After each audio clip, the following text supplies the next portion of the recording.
marbre au verre, il n'y a qu'un pas que nous osons franchir selon vos envies aujourd'hui. Au carrefour de la botte du Hainaut, belge bien entendu, et des départements de l'Aisne et du nord de la France, territoire que l'on appelle la Grande Thiérache. Et tout cela au départ, ici même, du musée du marbre à Reims.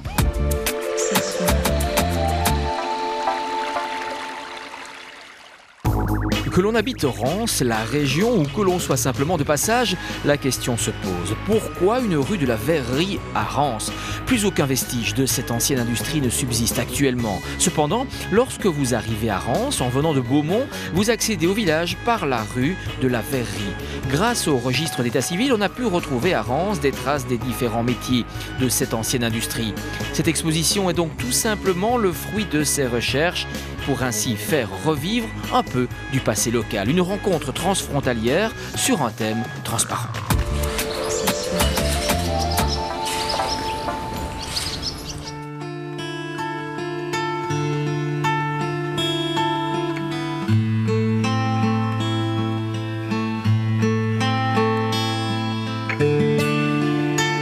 Ces recherches nous ont amenés à parler avec des vieilles familles rançoises, à retrouver divers documents aux archives à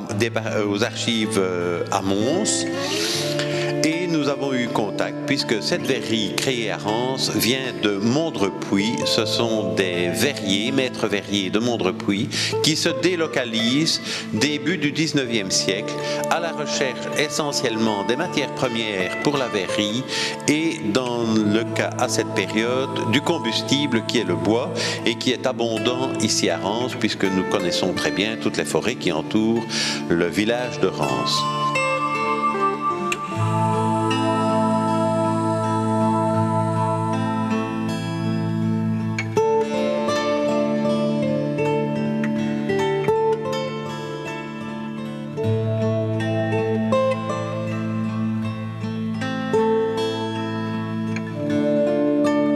La verrerie de Reims est en fait ce qu'on appelle une gobeletterie. La destinée d'une gobeletterie est, comme le dit le mot, de fabriquer des gobelets et des verres à boire au départ, puis s'ensuit tout ce qui est carafe, salière ou saleron et autres vaisselles utilitaires. On n'a pas fabriqué à Reims de vrai cristal. En 1840-42, on a fait du demi-cristal qui n'a apparemment pas eu un grand succès.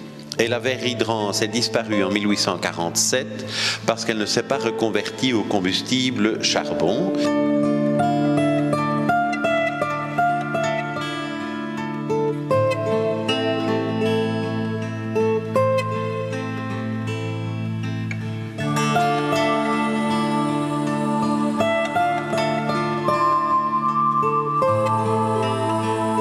Est-ce qu'on peut dire, c'est peut-être en guise de conclusion, que c'est une véritable parenthèse dans l'histoire entre guillemets industrielle de Reims? Oui, c'est tout à fait une parenthèse. C'est d'ailleurs ça qu'elle a été oubliée maintenant, puisque du marbre on en parle partout et du verre de Reims on n'en parle nulle part.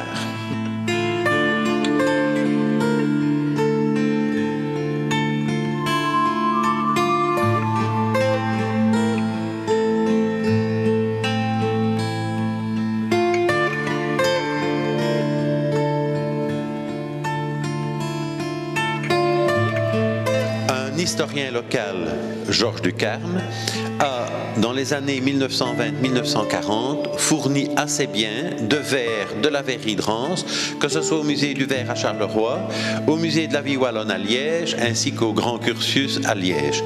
Et là, il conserve beaucoup de traces de verres de Reims.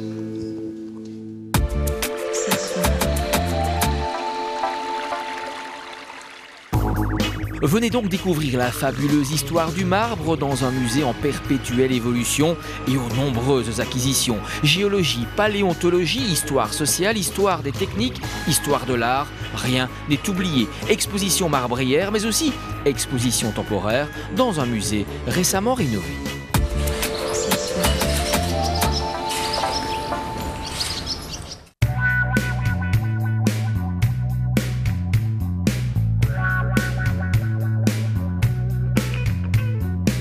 L'objectif de ce musée ici à Reims, c'est bien entendu de retracer l'histoire du marbre, puisque le marbre a une grande histoire à Reims.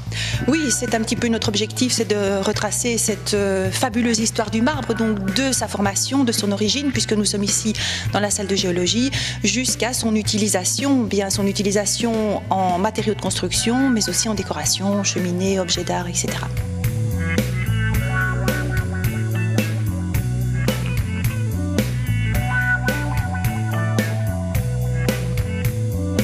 On sait que le marbre de Reims a été utilisé dans les villas romaines, puisqu'on a retrouvé non pas des traces écrites mais des morceaux de marbre.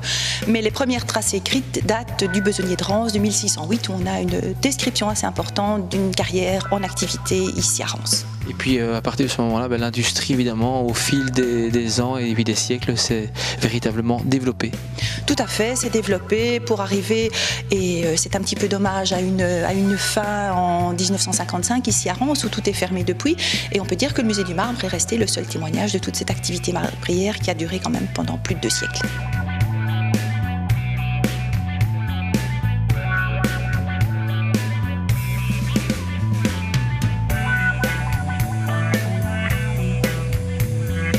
Ce chantier marbrier qui a été terminé, on va dire, en 2007, et donc qui met bien en évidence les machines qui étaient utilisées pour le travail du marbre, non seulement la coupe du marbre, mais aussi le travail à proprement parler sur les établis lorsque le travail se faisait encore à la main ici à Reims. Avec évidemment des machines très imposantes.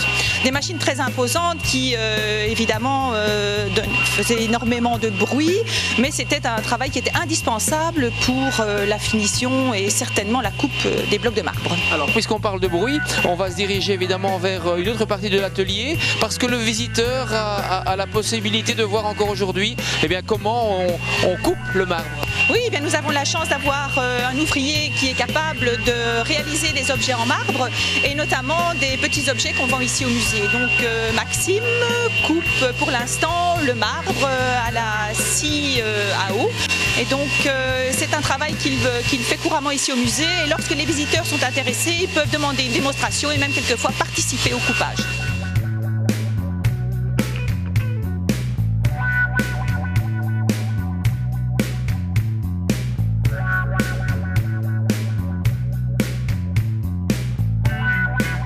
Le marbre, ce n'est pas uniquement des pièces énormes, des pièces imposantes, c'est aussi tout un travail de précision. Travail de précision dans la sculpture, bien évidemment, et la sculpture ne se pratique pas n'importe comment, donc on a soit des modèles qui sont réalisés en plâtre pour prendre des mesures et ensuite les reporter sur le marbre, ou bien des plans. Lorsqu'on a des cheminées très importantes, on doit réaliser des plans pour pouvoir là aussi prendre les mesures et les reporter sur le marbre pour avoir une sculpture, on va dire, parfaite.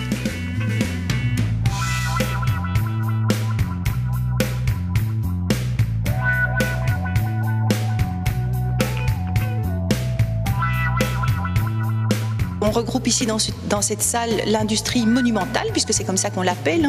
On voit ici les différentes cheminées, la cheminée en marbre rouge qui se trouve là, en marbre blanc qui se trouve donc à votre droite, et la cheminée en bleu belge qui se trouve juste ici devant nous. Ensuite, une quantité d'objets de réalisation, notamment les pendules, les horloges, les garnitures de cheminée également, les différents objets comme les garnitures de bureau, cendriers, petits réveils, etc.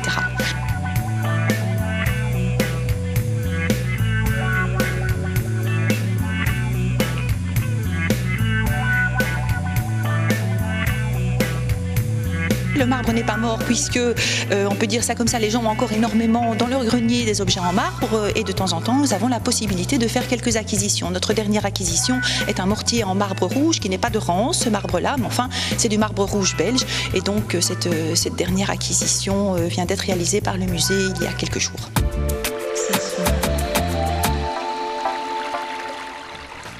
Quoi de plus normal que de parler d'amour en cette période? Plein feu la semaine prochaine dans Nos Envies sur le festival du film d'amour, 27e édition, un festival placé sous le signe de la détente, du plaisir et de la découverte. À très bientôt.